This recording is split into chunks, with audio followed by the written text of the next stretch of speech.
오늘 말씀은 창세기 말씀입니다. 창세기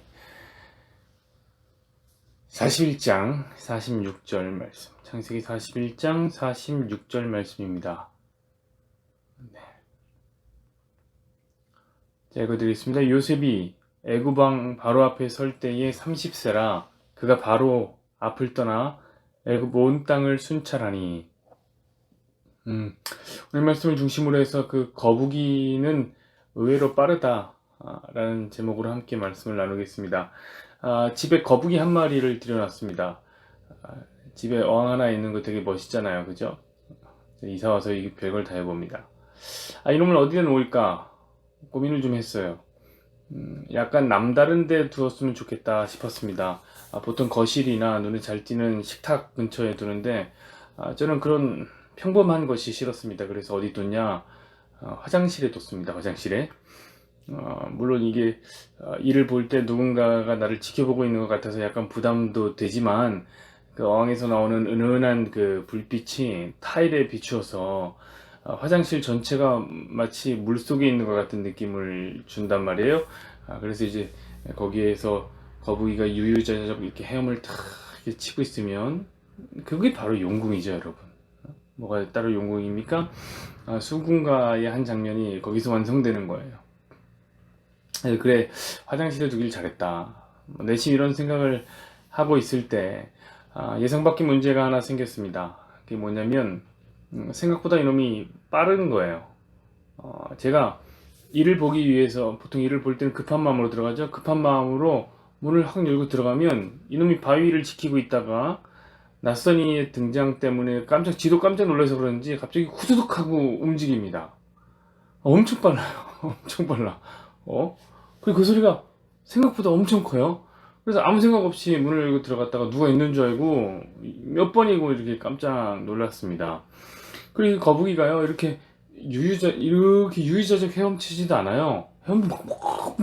난리가 납니다. 발버둥을 칩니다. 소리도 엄청 크고요.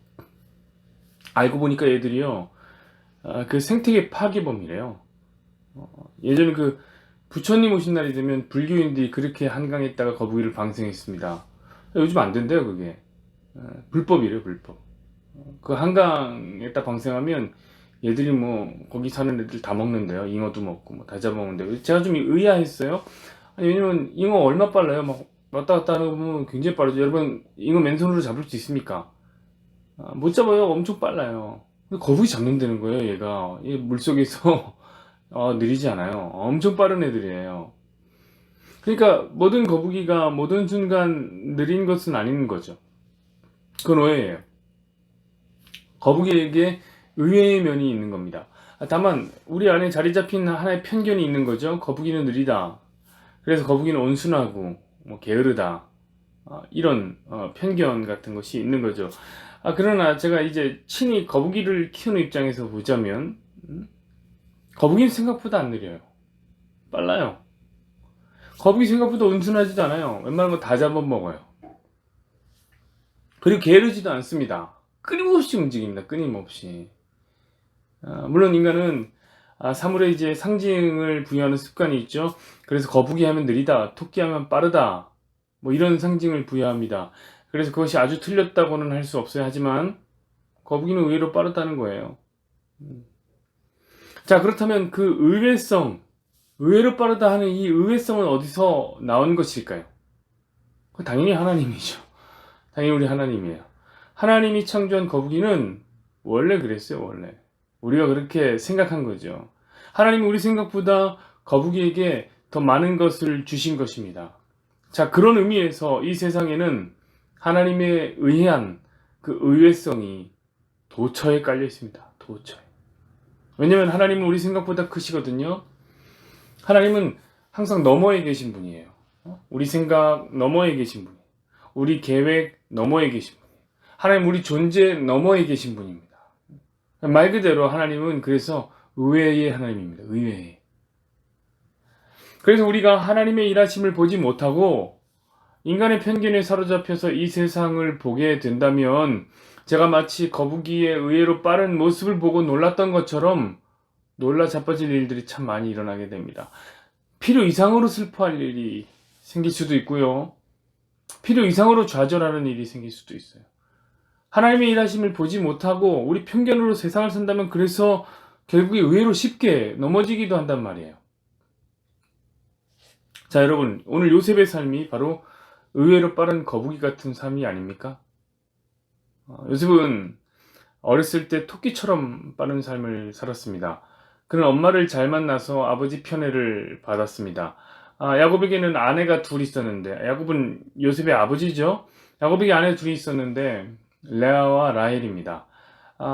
어떤 엄마를 만났느냐, 이게 뭐라고 또 그렇게 대우가 달라지는 겁니다. 야곱은 예쁜 라헬을 사랑했어요. 그래서 레아가 낳은 다른 10아들이 있었지만 라헬이 낳은 요셉을 너무나 사랑했습니다. 특별히 여겼습니다. 그래서 요셉에게 채색 옷을 입혔던 것이죠. 자, 이 채색 옷은 그냥 이쁘다 해서 이쁜 옷을 입힌 것이 아닙니다. 이것은 상속자의 표시예요. 상속자의, 그 요셉은 일찌감치 10명의 형들을 제끼고 상속자가 된 것입니다.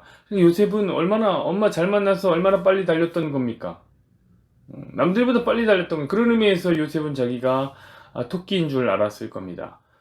근데 여러분, 토끼 같았던 요셉의 삶에 의외의 일이 펼쳐진다는 것이죠. 형들이 요셉을 애굽의 노예로 팔아버린 겁니다. 자, 잘 나가던 상속자 요셉은 한순간에 노예가 됩니다. 채색 옷을 입다가 이제는 노예의 옷을 입게 된 것입니다. 이제 요셉은 자신의 운명을 실감하게 됩니다. 내가 토끼인 줄 알았는데 사실상 나는 거북이였구나.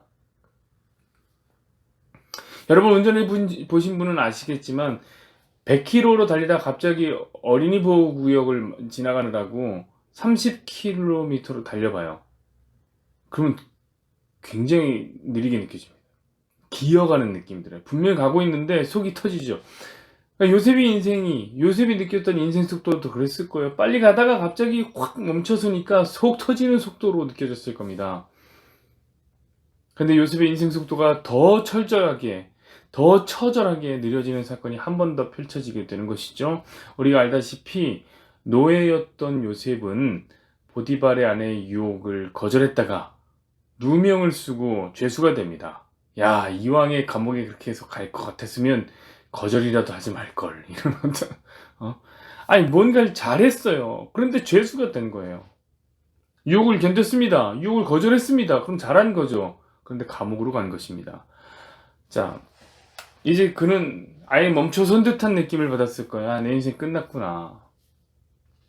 왜냐면 성경에 보면 요셉은 그 왕의 감옥에 갇히게 되는 거예요. 근데 여러분, 이 왕의 감옥은요, 원래 그 정치범 수용소예요. 정치범. 여기 들어오면 10중 8구는 죽는 거예요. 죽어서 나갑니다. 근데 요셉이 거기 갇혔으니 내 인생 끝났다고 봐도 무방하지 않았겠습니까? 채색 옷을 입다가 노예의 옷을 입은 것만으로도 인생 더럽게 꼬였다 이렇게 생각했을 텐데, 이제 그 노예의 옷까지도 벗겨버리고 죄수의 옷을 갖다 입힌 겁니다. 인생이 참 거북이 같다. 혹시 여러분들 중에서는 이런 말을 하고 싶을지도 모르겠습니다. 아니요, 그래도 토끼와 거북이를 보면, 동화책 보면 결국에 거북이가 이기잖아요. 그러니까 조금 느려도 성실하게 걷기만 하면 이길 수 있지 않을까요? 그래서 요셉이 그렇게 열심히 산 거 아니에요? 그리고 열심히 산 결과 결국에 총리가 되지 않습니까? 그렇게 말하고 싶으신 분도 계실지 모르겠습니다. 맞습니다. 요셉은 굉장히 열심히 살았습니다. 그리고 결국에 총리가 됐죠. 근데 여러분, 한번 생각해 보세요. 정말 요셉이 이 경주에서 이기려고 열심히 달린 것입니까? 이 총리 되기 경주에서 이기려고, 나 총리 되려고 열심히 달린 것 같습니까, 여러분? 성실함이 타고난 것을 이긴다, 이 말을 가슴에 품고 열심히 달린 거북이였던 걸까요? 여러분, 토끼와 거북이의 교훈은 사실 판타지입니다. 현실에선 일어날 수 없는 일인 거죠. 특별히 오늘날은 절대로 일어나지 않아요. 개천에서 용이 날 수 없는 시대라고 합니다. 요즘 토끼들은 어렸을 때부터 조기 교육이 잘 돼 있습니다. 아주 어릴 적부터 이미 토끼와 거북이라는 동화를 정독해서 이놈의 토끼들은 게으르지 않아요. 게으르게 나무 밑에서 낮잠 자고 이러질 않아요. 토끼로 태어난 애들이 요즘 더 열심히 해요. 더 열심히 공부하고 더 열심히 준비해서 더 잘되고 더 성공합니다. 요셉의 상황은 근데 이거보다 더 심각하단 말이에요. 여러분, 요셉이 바로의 감옥에서 열심히 일하고 있다는 것은 다른 말로 하면 거북이의 상태에서 열심히 뛰었다는 말이죠. 그런데 그때에 한편 바로의 궁에서는 바로의 눈에 들어서 성공하고 싶은 성공의 눈알이 뒤집혀 있는 토끼들이여 밤낮을 가리지 않고 뛰고 있었습니다. 같이 뛰고 있었어요. 애초에 구조 자체가 최선을 다한다고 바뀔 수 있는 구조가 아닙니다. 그런데 오늘 본문을 보십시오. 정말 의외의 일이 펼쳐진 거 아니에요? 41장 6절, 46절 보세요. 요셉이 애굽 왕 바로 앞에 설 때에 30세라 그가 바로 앞을 떠나 온 애굽 땅을 순찰하니. 자, 요셉이 바로 왕 앞에 섭니다. 애굽 왕 앞에 서는 거예요. 그것도 총리가 되어서 섰습니다. 그의 나이가 그때 30살이에요. 여러분 몇 살입니까? 여러분 이 정도면 진짜 빨리 달린 거 아닙니까? 이집트인도 아니고 이방인인, 유대인인 이에 요셉이 애굽의 2인자 총리가 되는 나이가 30세라니요. 이게 정말 초고속 승진입니다. 파격적 인사예요. 게다가 여러분 당시에 이 애굽의 국내법에 의하면 관직에 진출할 수 있는 나이가 30살부터란 말이에요. 그럼 역사상 최연소 총리였을 것입니다. 그렇다면 결과적으로 보면 요셉은 분명히 거북이였는데 의외로 빨랐던 거예요. 여러분 이 의외성이 어디서 나온다고 제가 말씀드렸습니까? 요셉의 열심 때문이에요? 요셉의 잘생긴 외모 때문입니까? 요셉의 특별한 온유함 때문입니까? 아니란 말이에요. 성도의 삶에 찾아오는 이러한 의외성은 다 하나님의 계획 때문입니다. 하나님이 요셉의 삶에 분명한 계획을 세워놓으셨습니다. 그 계획이 어떤 것입니까? 바로 예수님의 삶을 요셉의 삶을 통해서 보여주려는 계획이죠. 여러분, 요셉이 옷이 바뀌어 가면서 거북이의 삶을 산 것도 바로 예수님의 낮아지심을 보여주는 그림입니다. 자, 요셉이 채색 옷에서 노예의 옷으로, 노예의 옷에서 죄수의 옷으로 갈아입으면서 낮아지는 상황은요, 예수님이 하나님의 옷을 입은 하나님의 자리에서 인간의 몸으로 내려오셔서 인간의 옷을 입고 그보다 더 낮아지셔서 십자가를 지기 위해서 죄인의 옷을 입기까지 낮아지신 모습을 보여주고 있는 그림이에요. 그 요셉이 30세에 총리가 되어서 다스린 것도 예수님의 다스림이 시작된 공생에, 그 공생에는 예수님이 다스림이 시작된 겁니다. 즉 30세를 표현하기 위함이에요. 그러니까 요셉은 잘 몰랐겠지만 그의 삶은 예수의 삶을 보여주는 매우 특별한 의외의 삶이었던 것입니다. 분명 우리 인간의 가진 편견의 눈으로 보기에 그는 거북이였는데 그 거북이가 하나님의 계획에 붙잡히니 의외로 빠른 거북이였던 거예요. 만약 이 사실을 요셉이 알았다면 어땠을까요? 아마 더 힘있게 거북이의 삶을 영위하지 않았겠습니까? 그 죄수의 삶을, 노예의 삶을 더 영위하지 않았을까요? 왜요? 그는 사실은 토끼처럼 살 필요가 없었어요. 그는 토끼가 아니니까요. 하나님이 거북이로 만든 계획이 있으니 거북이의 삶을 사면 되는 것이었습니다. 사랑하는 여러분, 우리 삶도 별로 다를 게 없다고 생각해요. 요셉의 삶과 별 다를 게 없어요. 우리도 빨리 달리고 싶고, 우리도 도착하고 싶고, 빨리 도착하고 싶고, 높게 올라가고 싶습니다. 우리 그것을 부인하지 마십시다. 토끼처럼 눈썹을 막 휘날리며 달리고 싶죠. 여러분, 저도 그래요. 저도 정말 잘 되고 싶고, 정말 빨리 가고 싶습니다. 우리 교회도 빨리 성장했으면 좋겠어요. 메가처치까지는 아니래도 슥 봐서 한눈에 안 들어오는, 이렇게 쓱 봤는데 한눈에 쏙 들어오면 쓱 봐서 한눈에 안 들어오는 그런 교회 되고 싶죠. 설교도 더 잘했으면 좋겠어요. 스펄전 목사님처럼 본문이 막 살아서 움직이는 설교 저도 하고 싶습니다. 공부도 더 열심히 해서 모든 사람이 알아주는 진짜 인정받는 목사가 되고 싶습니다. 근데 제가 요즘 참 거북이 같다는 느낌을 많이 받아요. 하나의 거북이 같다. 뭔가 후퇴하는 느낌이랄까. 멀리 갈 필요도 없습니다, 여러분. 자, 이번 주에 교회 문 닫을 뻔했잖아요. 자, 여러분 처음 교회를 세울 때 뭐라고 기도했다고 했죠? 하나님, 함께 예배 드릴 수 있는 10명의 공동체를 주십시오. 제가 그렇게 기도했어요. 그리고 이상하게 그때부터는 참 10명 밑으로, 많이도 오지 않지만 10명 밑으로 안 내려가더라고요. 아, 이번 주에 10명 밑으로 떨어질 뻔했어요. 이제 문 닫는구나. 이제 문 닫는구나. 이렇게 생각하고 있는데 그때 딱 은영자매가 문 열고 들어와서 살았습니다. 겨우 살았습니다. 교회 현판 딱 붙들은 거예요. 아, 생각보다 교회가 그대로예요. 그대로예요. 어제 새벽 기도는 2명이 드렸더라고요. 지금 몇 명입니까? 그 중에 1명은 전도사님이니까 사실 실참 인원은 1명. 아니, 어떤 교회는 특수를 시작했는데, 글쎄 코로나 때문에 인원을 제한한다고 했더니 자기 좀 넣어달라고 교육자한테 따로 로비를 한다고 해요. 아유, 참. 왜 그럴까? 제가 아무리 들어봐도 내가 그 목사님보다 설교는 좀 나은 것 같은데, 그러다가도 결과를 보면, 그래, 내 설교가 별 볼 일 없어서 그런가 보다. 그런 생각에 고개가 이렇게 숙여집니다. 수그러집니다. 저는 빨리 달리고 싶은데, 실상은 거북이죠. 기독교 역사 속에 걸작 중의 걸작이라고 손꼽히는 기독교 강요라는 책. 이 책을 존 칼빈이 27살에 저작했습니다. 저는 그보다 10살은 더 살았는데 10년 더 살고 책 한 권도 못 냈으니, 지난번에 차를 타고 왔는데 우리 상철 집사님이 책을 한번 내보라고 하더라고요. 설교를 엮어서 책을 내보래요. 그래, 까짓것 낼 수는 있습니다. 문제는 뭐냐면 누가 제 책을 사보겠습니까? 출판사가 안 내죠. 아마 책이 나오면 상철 집사님이 안 살 겁니다.